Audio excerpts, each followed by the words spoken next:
I thank the chairman, and I also thank the ranking member, Mr. Cummings, in his statement. He's absolutely right. This is not a Republican issue, a Democrat issue. This is an American issue. I don't want it to be the political football, but we in the United States of America are self-critical. It's one of the beauties of our nation is we do hold ourselves accountable, and so I appreciate, Chairman, you holding this hearing. We have wonderful men and women who serve this nation. They do it patriotically. They do it. They put their lives in line. They walk away from their families and their spouses. They don't know what the day is going to bring them, and they do so in a very, very honorable way, and we thank them for their service and their dedication. But I have serious concerns about the current leadership. I have concerns about training, and I have concerns about protocol, and that's what I want to get at today.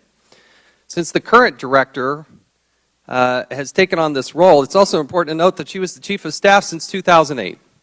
And so over the last several years, it's not good enough to just simply excuse this as something we were trying to clean up before, because she was the chief of staff starting in 2008. I'm concerned about her leadership and the mixed messages that are sent to those that serve in the Secret Service. For instance, after the fence jumping incident, the Secret Service was very quick to put out a statement that honored the officers and agents for their, quote, tremendous restraint. Tremendous restraint is not what we're looking for. Tremendous restraint is not the goal and the objective. It sends a very mixed message. The message should be overwhelming force. If one person can hop that wall, hop that fence, and run unimpeded all the way into an open door at the White House, don't praise them for tremendous restraint.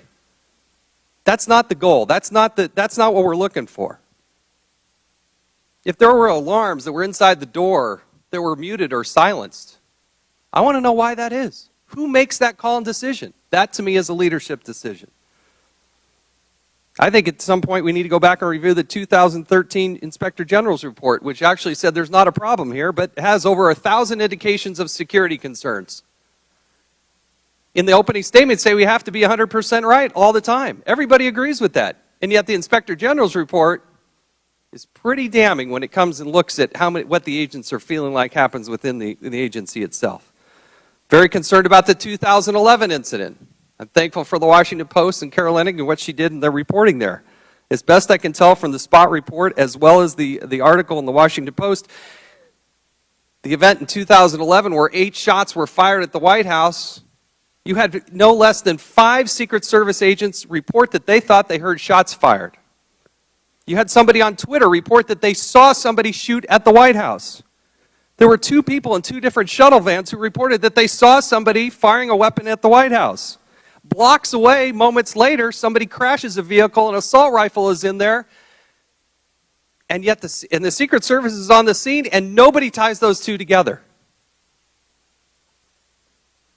I don't understand that.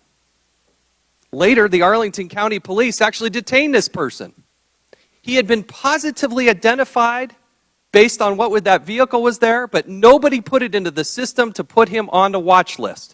Consequently, when the Arlington County Police pull him over, they take his picture and they let him go. And it was only the Pennsylvania police 5 days later that actually find this person. Now he's serving some 25 years in jail, but he could have done a lot more damage. If the director is truly going to take full responsibility, I think your opening statement and the goals you have should also talk about leadership. Because as I talk to the whistleblowers at the Secret Service and others, they're concerned about leadership. I'm also concerned about training. As I look at the 2015 budget request from the White House, on page 39, there's a basic class totals. And I want to run through these numbers because it's important on the training aspect. Under special agent basic classes, in 2009 there were 8 classes. In 2010 there were 8 classes. In 2011 there were 5 classes. 2012 there were no classes. In 2013 there was 1 class. In the Uniform Division Basic class, 2009, 11. 2010 there were 11 classes. 2010, 11 classes. In 2011 there were 6 classes. Then in 2012 there was 1 class. 2013, 1 class. And you look at the budget line appropriation for this, it didn't go down. It's maintained basically the same. Why did that training diminish? And then finally, Mr. Chairman, I worry about protocol. Again, I mentioned tremendous restraint is what the Secret Service touted. That's not the objective. If you project weakness, it invites attacks. We want to see overwhelming force. If a would-be intruder cannot be stopped by a dog or intercepted by a person, perhaps more lethal force is necessary, and I want those Secret Service agents and officers to know at least this member of Congress has their back. Don't let somebody get close to the president. Don't let somebody get close to his family. Don't let them get in the White House, ever. And if they have to take action that's lethal, I will have their back. In this day and age of ISIL and terrorists and IEDs and dirty bombs, we don't know what's going on underneath that person's clothing. If they want to penetrate that, they need to know that they are going to perhaps be killed. That's the message we should be sending every single time. And that's the kind of Secret Service that I expect. I thank them again for their service, their dedication. We love them, we care for them, but we need better leadership. It's not happening. I yield back. Thank the gentleman.